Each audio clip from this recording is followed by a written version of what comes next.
네, 의사일정 제1항 헌법재판소 재판관 후보자를 겸하는 헌법재판소장 김상환 임명 동의안을 상정합니다.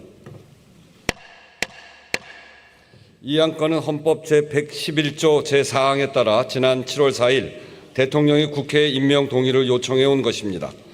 후보자에 대한 자세한 사항은 의석 단말기에서 보실 수 있습니다. 그러면 헌법재판소 재판관 후보자를 겸하는 헌법재판소장 김상환 임명 동의에 관한 인사청문특별위원회에 이재정 위원장 나오셔서 심사 경과를 보고해 주시기 바랍니다. 네, 존경하는 우원식 국회의장님 그리고 의원님 여러분, 헌법재판소 재판관 후보자를 겸하는 헌법재판소장 임명 동의에 관한 인사청문특별위원회 이재정 위원장입니다. 지금부터 헌법재판소 재판관 후보자를 겸하는 헌법재판소장 임명 동의안에 대한 심사 경과를 보고드리겠습니다.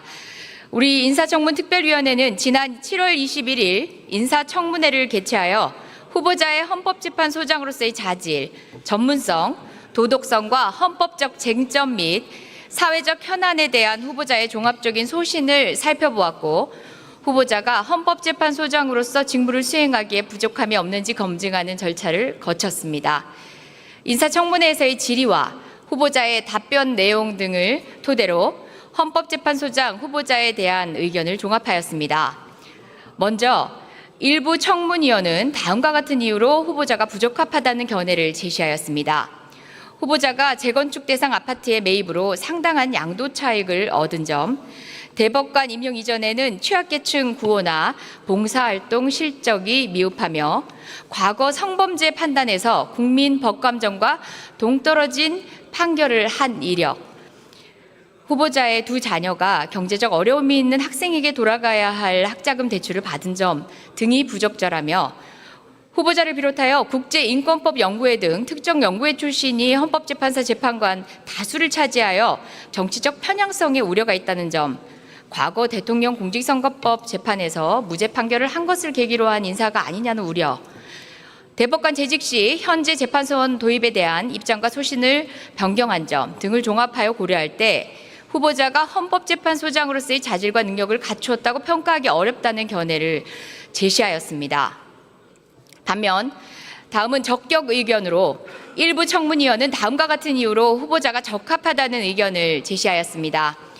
공무원과 교원의 정치적 활동 보장 범위에 대하여 정치적 중립성을 해치지 않는 범위 내에서 기본권 행사 범위를 입법적으로 모색할 필요성이 있다고 강조하며 기본권 보장에 관한 강한 의지가 있다고 보았고, 우리 헌법 전문에 5.18 민주화 운동의 정신을 추가하는 것이 의미 있다고 의사를 밝힌 점, 법관으로 재직하는 동안 헌법상 기본권 보장의 중요성을 강조하고 약자를 실질적으로 보호하는 판결을 해왔다는 점, 지난 정부에서 일제 강제징용 피해자들에 대한 일본 기업의 배상 책임을 제3자 대의변제 방식으로 제시한 것에 대하여 민법적 법리적 논쟁은 있으나 유족과 생존자의 입장에서 제3자 대의변제가 상처가 될 것이라며 공감의 의사를 나타낸 점, 정치적 외압에 흔들리지 않을 소신과 헌법재판소 구성의 다양성에 대한 의지가 확실하고 헌법 수호 의지가 명확하다는 점 등을 종합하여 고려할 때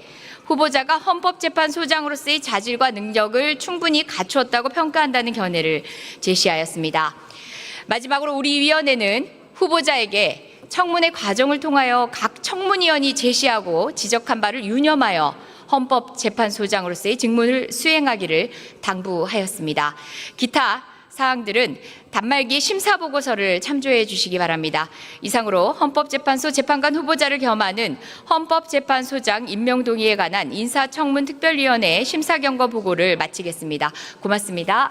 이재정 위원장 수고하셨습니다. 그러면 이 안건을 국회법 제112조 제5항 및 제9항에 따라 전자무기명 투표 방식으로 표결하겠습니다. 투표 결과를 말씀드리겠습니다. 헌법재판소 재판관 후보자를 겸하는 헌법재판소장 김상환 임명 동의안은 총 투표수 264표 중 가 206표, 부 49표, 기권 9표로서 가결되었음을 선포합니다.